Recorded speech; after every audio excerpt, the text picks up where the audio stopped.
Hello everyone, welcome back to our YouTube channel I study point में आपके साथ इम्तियाज है।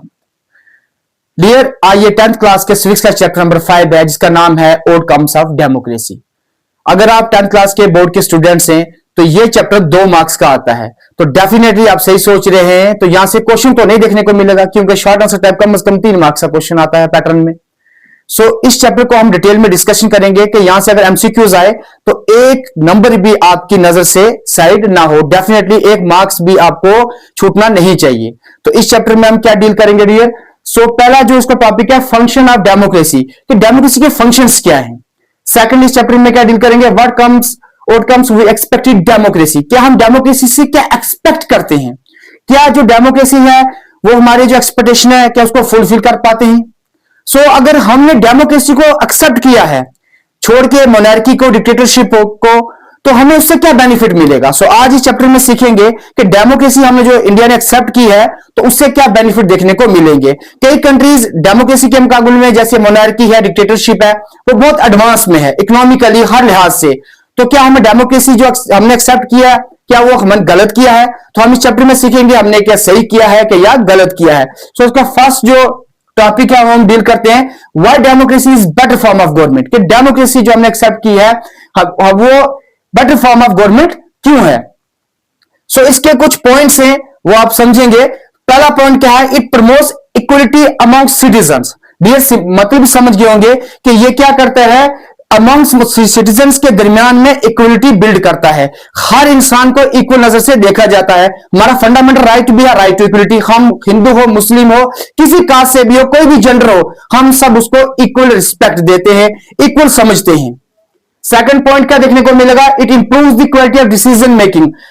चाहे डिसीजन मेकिंग में टाइम लगता है लेकिन आपको क्या देखने को मिलेगा, लेकिन जो डिसीजन आएगा वो बहुत ही बढ़िया होगा, बहुत ही अच्छा होगा अवाम के लिए, क्योंकि जो वहां पे नुमाइंदे हमारे चुने होते हैं वो पब्लिक रिप्रेजेंटेटिव होते हैं, वो वही मैक्सिमम अच्छे फैसले लेंगे जो अवाम के हक में हो। तीसरा पॉइंट क्या? It has the dignity of individual. Democracy के अंदर हर बंदे की इज्जत और रिस्पेक्ट की जाएगी, ना ही उसको मजहब पूछा जाएगा कि तेरा मजहब क्या है तभी तेरी रिस्पेक्ट हो जाएगी, चाहे तेरी कास्ट क्या है या तेरा जेंडर क्या है, ये चीज नहीं देखी जाती। बीइंग इन इंडियन डेमोक्रेसी के अंदर हर बंदे को इक्वल रिस्पेक्ट और डिग्निटी के साथ उसको ट्रीट किया जाएगा। नेक्स्ट पॉइंट देखें, it provides a method to resolve conflict. Democracy के अंदर कोई भी अगर कंफ्लिक्ट आता है देखने को मिलेगा, कोई प्रॉब्लम आती है तो उससे छोड़ा नहीं जाता, जैसे अदर फॉर्म ऑफ गवर्नमेंट्स में आपको देखने को मिलेगा। उस डेमोक्रेसी में उसको छोड़ा नहीं जाएगा, उसके कंफ्लिक्ट को हमेशा रिजॉल्व किया जाएगा। लास्ट पॉइंट देखें, it allows to correct mistake. By chance democracy के अंदर किसी बंदे को आपने गलत इलेक्ट कर दिया है, चाहे किसी एमएलए को, चाहे सीएम को, चाहे पीएम को, आपको उस गलती को सुधारने का मौका दिया जाएगा दोबारा। ये किसी दूसरी फॉर्म ऑफ गवर्नमेंट को देखने को नहीं मिलेगा, ना ही मोनार्की में, ना ही डिक्टेटरशिप में। लेकिन ये जो अच्छी क्वालिटी है इसी आपको कहां देखने को मिलेगी? डेमोक्रेसी के अंदर। अगर आपको नेक्स्ट बार अगर आपको एमएलए अच्छा नहीं लगा आप उसे हटा सकते हैं, ये पावर आपके पास है, क्योंकि आपके पास सबसे जो डेमोक्रेसी में सबसे पावरफुल इंसान होता है वो आम जनता होती है। और आम जनता क्या होता है? Right to vote. जो आपकी वोट की ताकत है उससे आप एक सीएम चेंज कर सकते हो, एक एमएलए चेंज कर सकते हो, इवन के prime minister of India change कर सकते हो। This is the power of the democracy, this is the power of vote. Democracy में एक अच्छी बात क्या होती है डियर, कि डेमोक्रेसी प्रिंसिपल में जब हम कहते हैं कि डेमोक्रेसी में ये फायदे हैं, डेमोक्रेसी हमें ये बेनिफिट देगी, कहने में बहुत अच्छी है, लेकिन जब हम उसको प्रैक्टिकल ग्राउंड में देखते हैं वो उतनी अच्छी नहीं होती। सही लोग भी सोचते हैं कि यार डेमोक्रेसी हमने सोचा है कि बहुत अच्छे उसमें बेनिफिट मिलेंगे, एक्चुअल में जब प्रिंसिपल के हम बात करते हैं तो बहुत अच्छा सुनने को मिलता है, लेकिन ग्राउंड पे जब वो इंप्लीमेंट हम देखने को मिलता है नहीं है। तो मीन्स कहने का मतलब समझ सकते हैं आप, सिंपल इजी है कि डेमोक्रेसी प्रिंसिपल में अच्छी है लेकिन प्रैक्टिकल जब आप उसको ग्राउंड में देखेंगे तो इतना अच्छा नहीं है। लेकिन अदर फॉर्म ऑफ गवर्नमेंट्स के मुकाबले में तो डेमोक्रेसी अच्छी है। क्यों? उसमें आपको सुधार करने का मौका दिया जाता है। जैसे कोई भी अगर डेमोक्रेसी फॉर्म ऑफ गवर्नमेंट है वो जैसी भी हो, लेकिन उसमें ये तीन चीजें आपको देखने को मिलेगी। जो भी फॉर्म ऑफ गवर्नमेंट होती है डेमोक्रेसी, उसमें अकाउंटेबल होगी, एक जवाबदेह होगी। लोगों को पूछा जाएगा भाई अगर ये चीज आपने क्यों नहीं की, उसको आप सवाल कर पाएंगे गवर्नमेंट को।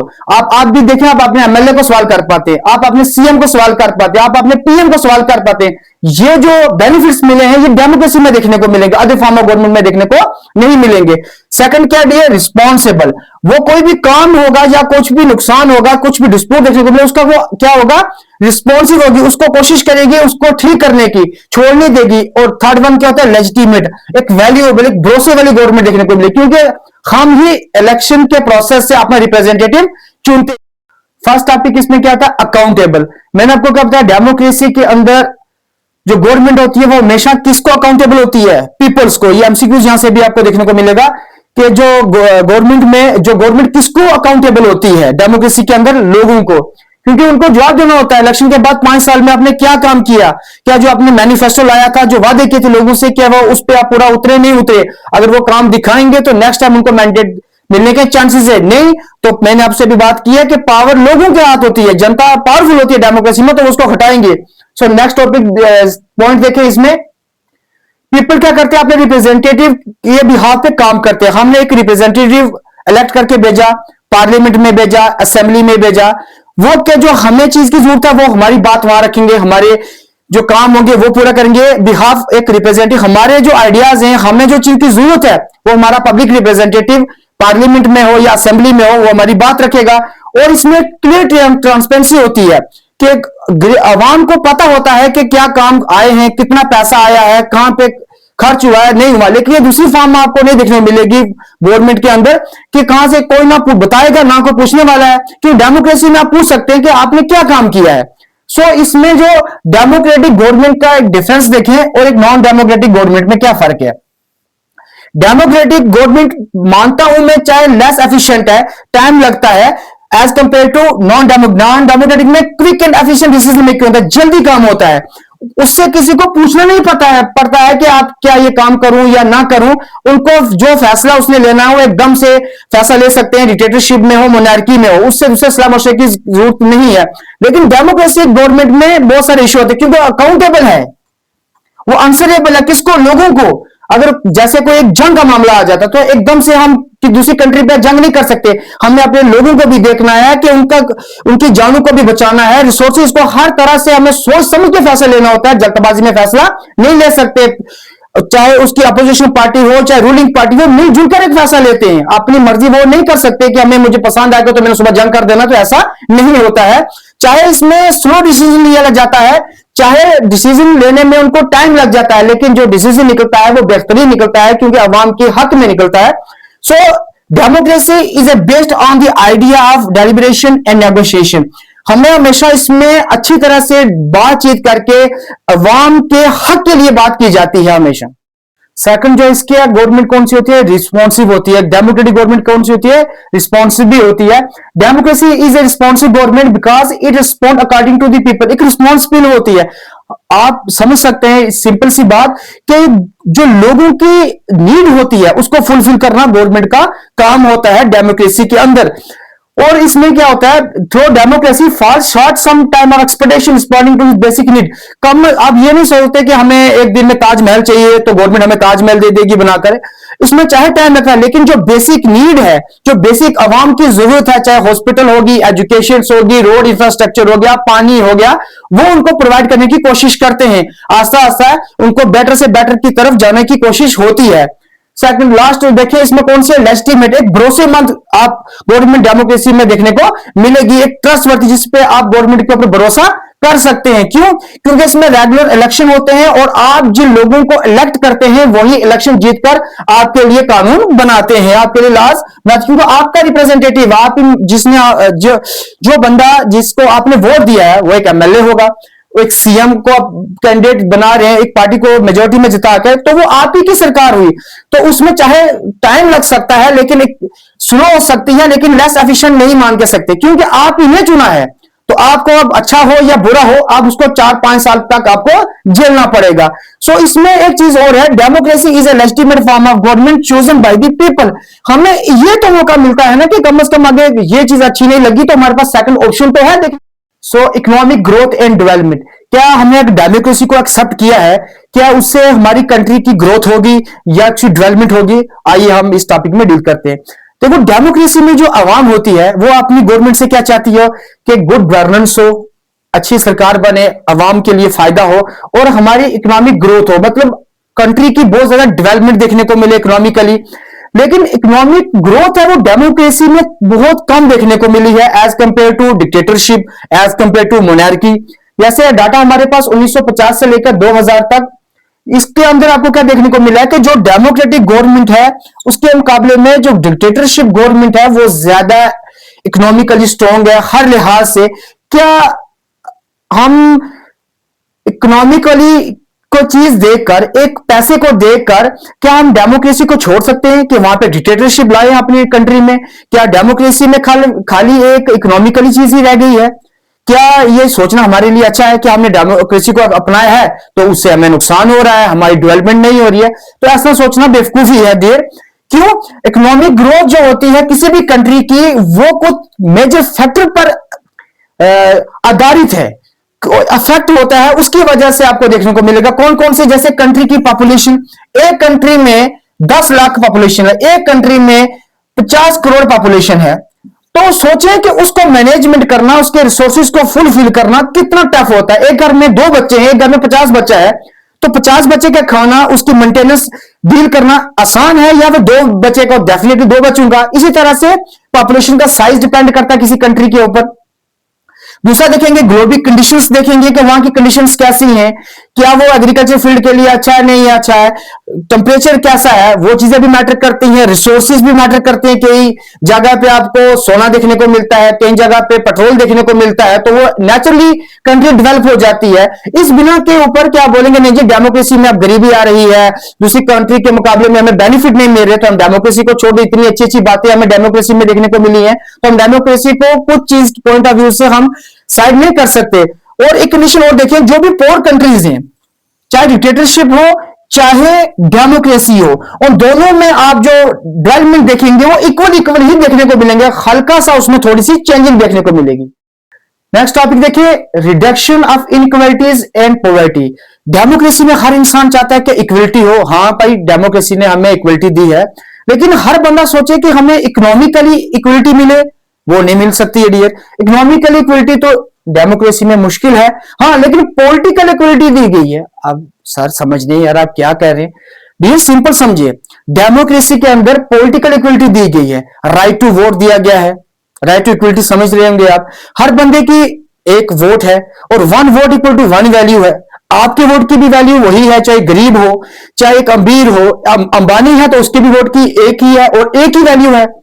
डीसी है तो उसकी भी वोट की वैल्यू एक ही देखने को मिलेगी। आप बोलेंगे कि जितना पैसा अंबानी के पास है उतना पैसा आप हमें दे दे, वो तो डेमोक्रेसी में इम्पॉसिबल है। क्यों? क्योंकि उसने मेहनत की है। जैसे एक सिंपल सी एग्जांपल देता हूं, आप बच्चे एग्जाम देने जा रहे हैं, सभी ने सेम सिलेबस पढ़ा है, सभी ने सब कुछ सेम तैयारी की है। अगर कोई बच्चा मेहनत करके टॉप आता है तो वो उसकी हार्ड वर्क है। अगर सभी बच्चे बोलेंगे सर हमने भी 10th क्लास में एडमिशन ली थी तो हमें भी टॉप कर दो, तो वो तो इम्पॉसिबल है। वहां इक्वलिटी देखने को मिली, सभी बच्चों को एडमिशन मिली, सभी को सेम सिलेबस मिला, सभी को सेम टाइम मिला, लेकिन जो बंदा ज्यादा मेहनत करता है उसका तो उसको बेनिफिट भी देखने को मिलेगा। तो वही बात है, हमें पॉलिटिकल इक्वलिटी तो दे रहे हैं, राइट टू वोट है, वोट की एक वैल्यू है, चाहे इसमें अमीर हो गरीब हो तो उससे मैटर नहीं करता। लेकिन आप पैसे के मामले में आप सोचेंगे डेमोक्रेसी में सभी पैसे इक्वली डिस्ट्रीब्यूट किए जाएंगे, वो नहीं हो सकता है। नेक्स्ट टॉपिक देखिए, इसी के साथ देखते देखते जो अमीर है वो और अमीर हो रहा है, गरीब जो है वो और गरीब हो रहा है डेमोक्रेसी के अंदर, आप देख रहे हैं। सो इसमें क्या होता है, the poor struggle in the fruitful their needs. तो इससे क्या होता है, जो गरीबों की है वो नीड्स को इतना वैल्यू नहीं दिया जाता उसके साथ साथ। लेकिन जब इलेक्शन का टाइम आता है, जब नेताजी क्या करते हैं, उनको पता है कि मेजोरिटी जो है वो गरीबों की है हिंदुस्तान के अंदर। अब ये नहीं है कि गरीब का एक के वोट की वैल्यू एक ही है और अंबानी के वोट की वैल्यू 100 है, ये तो नहीं हो सकता। उसने वोट डाला तो एक गिना जाएगा, आपने भी एक वोट डाला तो एक ही गिना जाएगा, उसको पैसा तो मिलेगा। लेकिन नेता को पैसा जीतने के लिए पैसा नहीं चाहिए, नेता को वोट चाहिए और वोट गरीब के पास है। तो इसीलिए क्या करते हैं, जितने भी नेता लोग होते हैं, पॉलिटिशियन होते हैं, वो इलेक्शन के टाइम पे गरीबों के पास आते हैं, गरीबी हटाओ नारा, गरीबों के हम ये करेंगे, लेकिन जीतने के बाद कोई कुछ नहीं। जिस तरह जीतने से पहले एमएलए आते हैं आपके घर में कि हमें वोट दीजिए, क्या जीतने के बाद आपके घर में आए कि आप मुझे काम बताएं? नहीं, उनको पता है 5 साल के लिए एमएलए बन गए, पेंशन लाइफ टाइम के लिए मिल गई, बच्चों के लिए हमें क्या है, सेटल सिस्टम, काम करे ना करे कोई मसला नहीं, एक बार ही बनेंगे तो ठीक ठाक पैसा खाएंगे, हमें टेंशन भी नहीं है। सभी की बात नहीं कर रहा, मैक्सिमम की यही सोच आपको देखने को मिलेगी डेमोक्रेसी में, लेकिन ऐसा गलत है। So during election parties are fair losing, तो उनको डर होता है इलेक्शन के दौरान कि हम हार जाएंगे, कि उनको वोट चाहिए होता है, उसी वजह से वो प्रॉमिसेस करते हैं कि हम गरीबी को हटाएंगे, लेकिन जीतने के बाद मैंने आपसे अभी क्या कहा है, वो भूल जाते हैं गरीबों को। Accommodation of social diversity, dear आप सिंपल समझ सकते हैं कि डेमोक्रेसी के अंदर हर इंसान चाहता है कि हम अमन के साथ रहें, मिलजुल कर रहें। हमारा हिंदुस्तान एक गार्डन की तरह है, एक गुलदस्ते की तरह है, उसमें हर तरह का फूल अच्छा लगता है। तो वही है सोशल डाइवर्सिटी, जो हमारे समाज में लोग रहते हैं, सोसाइटी में लोग रहते हैं, उनको इकट्ठा लेकर चलना है। हमने अपना पड़ोसी देखना है कि ये एक हिंदुस्तानी होना चाहिए, चाहे वो हिंदू है, चाहे मुस्लिम है, चाहे सिख है, चाहे किसी कास्ट का भी लेना देना में नहीं है। हमें उनकी रिस्पेक्ट करनी है बीइंग ए इंडियन सिटीजन होने के नाते। तो ये डेमोक्रेसी में आपको देखने को मिलेगा। हमें क्या करना है, एक ब्रदरहुड भाईचारा लेकर चलना है, पीस अमन शांति के साथ रहना है, और ट्रस्ट होना चाहिए एक दूसरे के साथ, और इकट्ठे रहना है, खुशी के साथ रहना है। वो हमें सिर्फ डेमोक्रेसी के अंदर ही आपको देखने को मिलेगा। सेकंड पॉइंट क्या है कि democracy can not eliminate social difference but it help to accommodation promoting. Democracy के अंदर आप पूरी तरह से बोलेंगे कि पूरी तरह से 101% साफ हो जाएगा तो इम्पॉसिबल है, लेकिन मैक्सिमम हद तक उसको हम ठीक कर सकते हैं और इकट्ठे रहने की कोशिश होती है। ये चीजें दूसरी किसी गवर्नमेंट फॉर्म ऑफ गवर्नमेंट में देखने को नहीं मिलेंगी। और लास्ट पार्ट देखिए, people can live together peacefully without conflict with is in the possibility democracy. आपको क्या है मैंने किसी भी डेमोक्रेसी के अंदर ही आपको देखने को मिलेगा कि हम सब इकट्ठे रहेंगे, किसी दूसरी फॉर्म ऑफ गवर्नमेंट में देखने को नहीं मिलेगा। अब उसके साथ साथ अकोमोडेशन तभी वैलिड होती है डेमोक्रेसी के अंदर जब ये दो कंडीशनें फुलफिल की जाएं। पहली कंडीशन क्या है, the majority must work together with minority to ensure governance and corporation. Majority को हमेशा माइनॉरिटी को साथ में लेकर चलना है, चाहे वो मजहब का हो, चाहे कास्ट का हो। हमने क्या करना है, मेजॉरिटी ने यह ख्याल रखना है कि जो माइनॉरिटी में लोग हैं, जो कम तादाद में हैं, उनको भी साथ में लेना है, साथ बैठाना है, उनका भी पूछना है कि आपको प्रॉब्लम क्या है, आपके मसले क्या है, उनको भी रिस्पेक्ट, उनको भी पावर देनी है, इंश्योर करना है कि आप भी बताएं कि आपके मसले क्या है, तभी वो एक अच्छा हमें देखने को रिजल्ट मिलेगा डेमोक्रेसी के अंदर। सेकंड पॉइंट देखें, democracy means the rules of majority. Democracy का मतलब क्या होता है कि जो मेजोरिटी में लोग होते हैं वही क्या करते हैं, रूल करते हैं। अब इसका यह मतलब नहीं कि मेजोरिटी कम्युनिटी, दोनों में फर्क है। एक होता है कि डेमोक्रेसी में जिसको मतलब let's suppose A B C तीन है पार्टी, जिसको सबसे ज्यादा वोट मिलेंगे वो पार्टी बनाएगा। अब ये मतलब नहीं कि एक ही पर्टिकुलर जो हिंदुस्तान में हो या किसी और कम्युनिटी हो, जो मेजोरिटी में लोग हैं वही रूल करेंगे, ऐसा नहीं है। सो एग्जाम्पल आपने देखी होगी, मैंने बताया था श्रीलंका में सिंहाला लोग मेजोरिटी में थे, उन्होंने गलत पावर का इस्तेमाल किया तो नुकसान, आज तक श्रीलंका में नॉर्मेलिटी देखने को नहीं मिली। Dignity and freedom of religious. No other form of government promotes individual dignity and freedom better than democracy. Democracy के मुकाबले में दूसरी कोई भी फॉर्म ऑफ गवर्नमेंट इतनी अच्छी और रिस्पेक्टेबल डिग्निटी हर एक इंसान को नहीं दे सकता, क्योंकि डेमोक्रेसी के अंदर हर बंदे की रिस्पेक्ट की जाती है बिना किसी को डिस्क्रिमिनेशन किए हुए, उसका मजहब के बिना पूछे हुए, उसकी कास्ट पूछे हुए, उसके जेंडर पूछे हुए, हर बंदे को इंडियन समझा जाता है और इक्वल रिस्पेक्ट की जाती है, चाहे साउथ का हो, चाहे नॉर्थ का हो, चाहे वेस्ट का हो, चाहे ईस्ट का हो, लेकिन एक इंडियन सिटीजन होना चाहिए। आप क्या देखेंगे, उसको इक्वल रिस्पेक्ट मिलेगी। सेकंड देखें पॉइंट इसमें क्या, world wide democracy is higher recognising. आप देखेंगे भाई पुराने जमाने में मेल डोमिनेंट सोसाइटी रहा है, वुमेन्स को इतनी पावर नहीं दी जाती थी, चाहे एजुकेशन के मामले में हो, चाहे कोई भी ऐसे मामले हो जो इंसान उस वुमेन्स की पार्टिसिपेशन का होना जरूरी है, लेकिन वुमेन्स ने आवाज उठाई। ये सिर्फ कहां पॉसिबल है, हमारे डेमोक्रेसी में राइट टू वोट का हक मिला, बहुत सारे आज हर फील्ड में इक्वल देखने को मिल रहा है। अब वुमेन ये नहीं बोल सकती उसका डिस्क्रिमिनेशन होगा, आप ये काम नहीं कर सकते तो आप वो काम नहीं कर सकते, नहीं, जहां बॉय है वहां पे आपको गर्ल्स भी देखने को मिलेगी, जहां पे मैन है वहां पे आपने वुमेन की रिप्रेजेंटेशन के देखने को मिलेगी। हमारे इलेक्शन प्रोसेस में हर चीज में वुमेन को भी मौका दिया गया है कि वो अपनी बात खुलकर कह सकती है। ये किस गवर्नमेंट में पॉसिबल है, ये तो डेमोक्रेसी गवर्नमेंट में ही आपको देखने को मिलेगी, इसके अलावा किसी और गवर्नमेंट में आपको देखने को नहीं मिलेगा। Definitely democracy allows the women to fight for, मैंने आपको कि डेमोक्रेसी में ही दिया गया है राइट कि वो वुमेन अपने हक की बात कह सकती है, कास्टिज्म इसमें खत्म हो सकता है। डेमोक्रेसी के अंदर आपको देखने को मिलेगा अगर किसी कास्ट के साथ कोई अच्छा सलूक नहीं किया जाता, आप देखे होंगे कितना पहले कम्युनिटीज के साथ जो कास्टिज्म बुरा सलूक टॉर्चर किया जाता था, उनको इंसान तक नहीं समझा जाता था। हमारी सोसाइटी में आज भी कई मामला में देखने, लेकिन हमारी गवर्नमेंट ऑफ इंडिया ने और साथ साथ में डेमोक्रेसी में देखने को मिला गया, इक्वल अपॉर्चुनिटी दी गई, बहुत सारी रिजर्वेशन दी गई, एसटी एससी वालों को रिजर्वेशन दी गई, वुमेन्स को रिजर्वेशन दी गई। तो यह सिर्फ पॉसिबल हुआ किसमें कि हमारे पास एक डेमोक्रेटिक गवर्नमेंट थी। इसके बिना अगर कोई और गवर्नमेंट होती तो आपको ये अपॉर्चुनिटीज देखने को नहीं मिले होंगे। आई होप ये मैंने कोशिश की थी, आपको समझ आया होगा चैप्टर। तो इंशाल्लाह इसमें से कहीं से भी एमसीक्यूज पे पूछे तो आप डेफिनेटली आप वहां से टिक कर पाएंगे। अगर ये आपको वीडियो हेल्पफुल लगी हो तो मेरे इस चैनल को लाइक कीजिए, सब्सक्राइब कीजिए और शेयर कीजिए। Thank you very much dear.